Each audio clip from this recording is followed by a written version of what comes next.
পুঁচকে বাংলাদেশ ভারতবর্ষকে আক্রমণ করবে। বাংলাদেশ একটা স্বাধীন রাষ্ট্র, সাইজ দিয়ে বিবেচনা করবেন না। बांग्लादेशी और रोहिंग्या घुसपैठ बहुत बड़ा खतरा है। বাংলাদেশকে এক ধরনের আক্রমণ বা যুদ্ধের হুমকি দিচ্ছে ভারত। বাংলাদেশ को चैलेंज कर रहा हूं कि हमारे लोगों को छुओ मत। বাংলাদেশকে ভেঙে আরেকটি নতুন দেশ তৈরি করার কথা ভাবছে ভারত। এই যেন মামার বাড়ি আবদার ভারতের।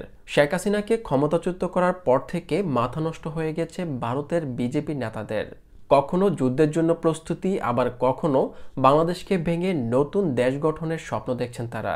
সম্প্রতি বিজেপির এই নেতা বাংলাদেশকে ভেঙে আরেকটি নতুন রাষ্ট্র গঠনের জন্য বাংলাদেশকে হুমকি দিয়েছেন। कौन बात कर रहा है ओपनली मुझे छोड़कर? मैं बात कर रहा हूं, मैं बात कर रहा हूं। और जो आपके दिल के अंदर है, मैक्सिमम आप लोग फेसबुक में लिख सकते हैं। मैं तो ओपन टीवी के सामने खुला मंच में बांग्लादेश को चैलेंज कर रहा हूं कि हमारे लोगों को छुओ मत। আমাদের মুখে বন্ধ করলে কিচ্ছু হবে না দাদা। তোমার আমি মুখে দিয়ে লাত মারবো না, ডান্ডা দিয়ে তোমার লাত দেবো, ডান্ডা দিয়ে। नेशनल मीडिया, आज मैंने एनडीटीवी को देखा यहां में, ये नेशनल मीडिया अजीब सा मीडिया है। इजराइल पैलेस्टाइन में क्या हो रहा है रोज टीवी में आता है, रोज टीवी में इजराइल ने ये किया, गाजा में पैलेस्टाइन ने ये किया, यूक्रेन में रशिया में क्या हो रहा है रोज टीवी में आता है, रोज टीवी में। और हमारा पड़ोसी सामने एकदम यहां में हम लोगों को रोज मारा जा रहा है और मीडिया कवर नहीं करता। क्यों? क्या बात है, क्या बात है? आपको विचार करना पड़ेगा। বিজেপির এই নেতা বলেন, পাকিস্তান ভেঙে বাংলাদেশকে তৈরি করেছে ভারত। এখন বাংলাদেশকে ভেঙে আরেকটি নতুন দেশ তৈরি করার সক্ষমতা আছে ভারতের। আর তাই শেখ হাসিনা দেশ ছেড়ে পালিয়ে যাওয়ার পর ভারত বাংলাদেশের সংখ্যালঘু হিন্দু এবং আদিবাসীদেরকে বিভিন্নভাবে উস্কে দিচ্ছে এবং ভারত থেকে বাংলাদেশের বিরুদ্ধে বিভিন্ন মিথ্যা প্রপাগান্ডা ছড়ানো হচ্ছে। বাংলাদেশে বর্তমান যা পরিস্থিতি, সেটা পুরো অরাজকতার দিকে যাচ্ছে এবং সেই অরাজকতাটা একেবারে কট্টর ইসলাম আশ্রিত হবে।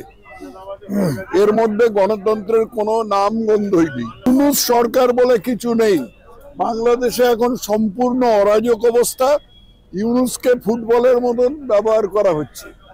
কতগুলো এই দল একবার লাথি মারছে আর ইউনূসকে বলছে অমুকটা বল, ইউনূস সেই কথা বলছে, আবার ওই দল লাথি মারছে, বলছে ইউনূসকে বলছে সেই কথা বলতে হচ্ছে।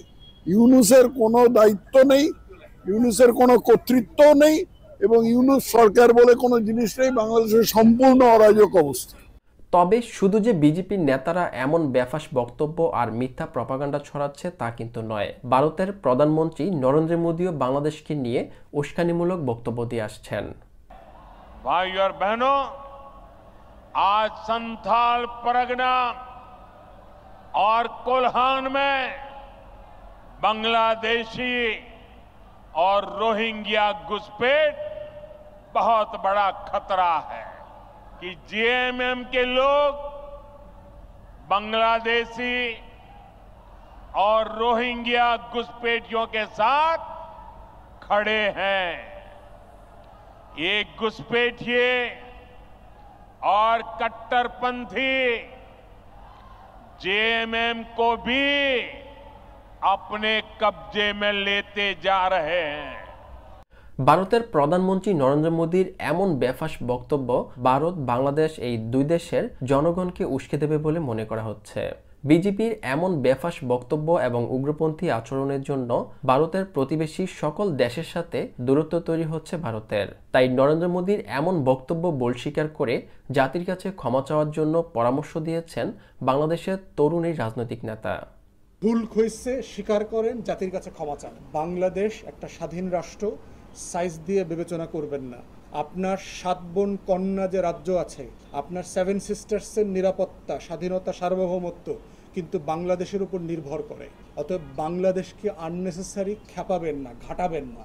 এর আগে আপনি আমাদের দেশের মানুষকে টার্মাইট বলেছেন, ছারপোকা তেলাপোকা বলেছেন, বিশ্রী রকমের মন্তব্য করেছেন, ইনফিল্ট্রেটর বলেছেন, যখন তখন নাকি আমার দেশের নাগরিকরা ওই দেশে ঢুকে পড়ে। ভারত একটা গরিব দেশ। বাংলাদেশের মানুষ সাতরায় মেডিটেরিয়ান ক্রস করে মৃত্যুর ঝুঁকি নিয়ে ইটালি যাবে, দক্ষিণ আমেরিকার বন জঙ্গল হয়ে অ্যামাজন হয়ে আমেরিকায় ঢুকবে, ভারতে যাবে না। প্রত্যেকটা প্রতিবেশীর সাথে আপনার সম্পর্ক খারাপ। প্রত্যেকটা প্রতিবেশী তো খারাপ হতে পারে না। একটা দালানের যদি আপনার সাথে প্রত্যেকটা প্রতিবেশীর সাথে সম্পর্ক খারাপ থাকে, ফ্ল্যাটের প্রত্যেকটা লোক আপনাকে ঘৃণা করে, এর মানে তো এটা না যে বিল্ডিংয়ের সবগুলো মানুষ খারাপ, শুধু আপনি ভালো। এটা তো হইতে পারে না। এই যে সাউথ এশিয়ান নেইবারহুড আছে, প্রত্যেকের সাথে আপনার সম্পর্ক খারাপ।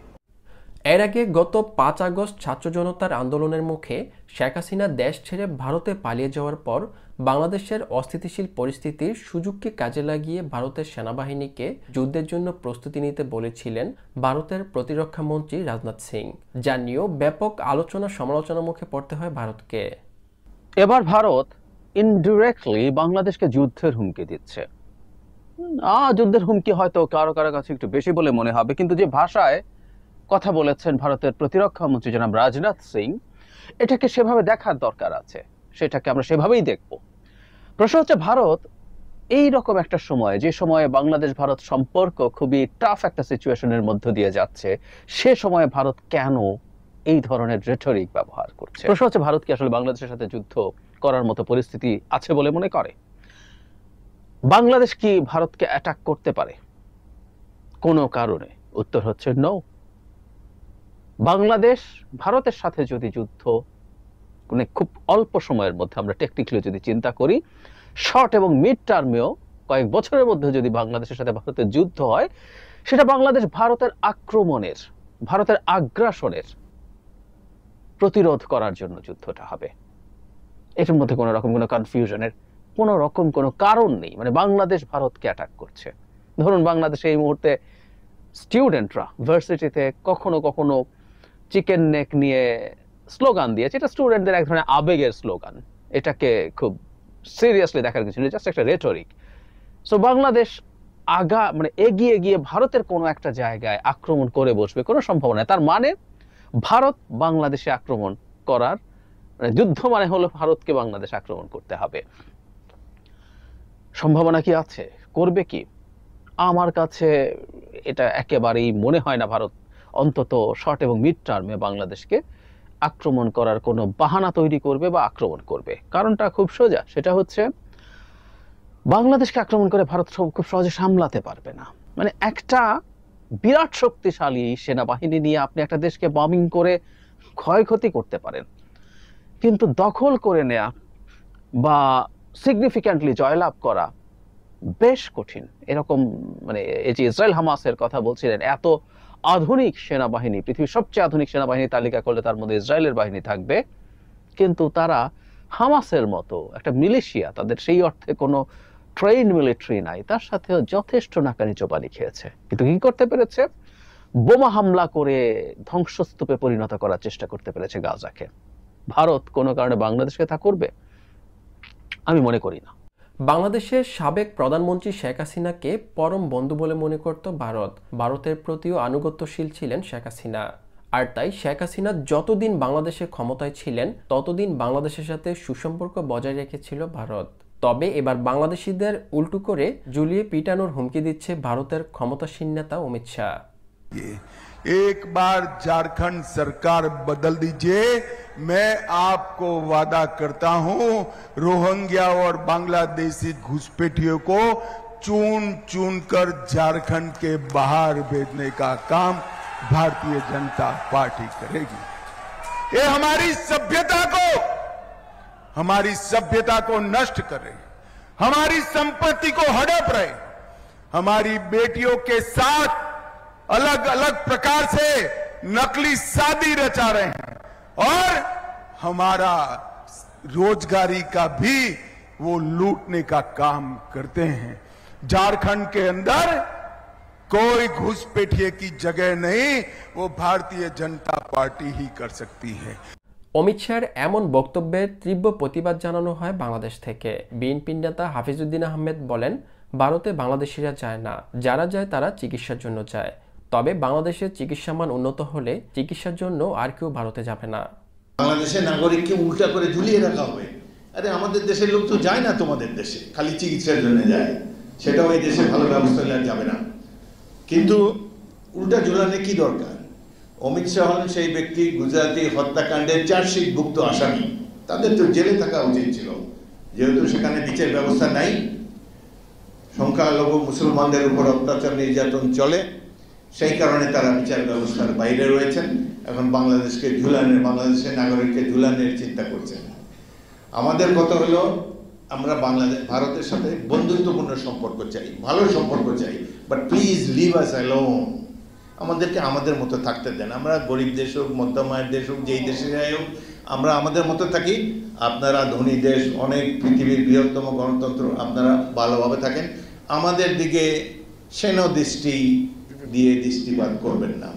জানা যায় অন্তর্বর্তীকালীন সরকার হিসেবে প্রফেসর ডক্টর মোহাম্মদ ইউনূস ক্ষমতায় আসার পর থেকে বাংলাদেশকে নিয়ে বিভিন্ন ষড়যন্ত্র করছে ভারত। কারণ ভারত চায় না বাংলাদেশে কোনো যোগ্য ব্যক্তি ক্ষমতায় আসুক। ভারত সবসময় তাদের অনুগত ব্যক্তিদেরকেই বাংলাদেশের ক্ষমতায় দেখতে চায়। এই মুহূর্তে শুধু বাংলাদেশের কথা বাদ দেন, সারা পৃথিবীতে প্রফেসর ইউনূসের সাথে সম্মানিত কোনো ব্যক্তি কি আছে বলেন? পাওয়ারের দিক থেকে হয়তো আমেরিকার প্রেসিডেন্ট সবার সেরা, শি জিনপিংয়ের প্রেসিডেন্ট পৃথিবীর সেরা, বা ধরেন আপনার পুতিন পৃথিবীতে যাচ্ছে, কিন্তু সম্মান, যে সম্মান সব কিছুর ঊর্ধ্বে, পাওয়ারেরও ঊর্ধ্বে, সেই সম্মানে নাই। তো এইরকম একটা লোক আপনার দেশে দায়িত্ব নিছে, এটা তো আমি মনে করি আমাদের জন্য সৌভাগ্য। ছোটোখাটো ভুল ভাল তো তার উপদেষ্টাদের অনেকে করতেছে বা করে, কিন্তু সংশোধনও তো করতেছে, সংশোধনও করতেছে। প্রফেসর ইউনূস কোনো বানের জলে ভেসে আসে কচুরি পানা না। প্রফেসর ইউনূস এমন না যে ক্ষমতার লোভে অন্ধ হয়ে তিনি এখানে আসছেন, তাকে ধরে নিয়ে আসা হয়েছে, স্যার দেশটাকে বাঁচান। তাকে ডেকে নিয়ে আসা হয়েছে, স্যার আমরা আপনাকে চাচ্ছি দেশের পক্ষে, জাতির পক্ষে, আপনি দেশটাকে বাঁচান। কেন? কারণ প্রফেসর ইউনূস কতটা পাওয়ারফুল, কতটা সম্মানিত। একটা ছোট্ট নজির দেই, সংযুক্ত আরব আমিরাত, এটা তো বুঝে নিয়ে এটা কী দেশ, এটা তো, এখানে তো মানুষ বাস করে না, এগুলো হলো সব রাজতন্ত্র, এখানে কোনো বাক ব্যক্তি স্বাধীনতা বলে কিচ্ছু নাই।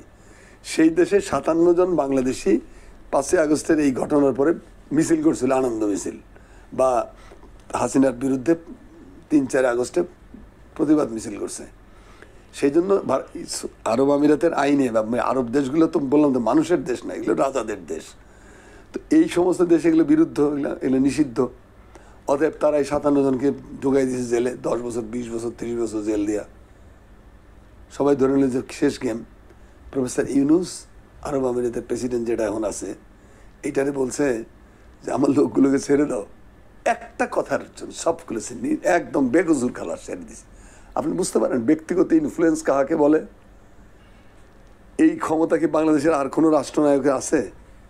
আর কোনো ব্যক্তির আছে? রাষ্ট্রনায়কের কথা বাদ দেন, আর কোনো ব্যক্তির আছে? এই চুপ্পু ফুপ্পু দিয়ে হবে এগুলো? এটা তো প্রফেসর ইউনূসের মতো ব্যক্তিত্ব দরকার। দর্শক, বাংলাদেশকে ভেঙে আরেকটি নতুন রাষ্ট্র তৈরির জন্য ভারত যেই স্বপ্ন দেখছে, এর বিরুদ্ধে আপনি কি মন্তব্য করবেন? আপনাদের মতামত অবশ্যই কমেন্ট করবেন।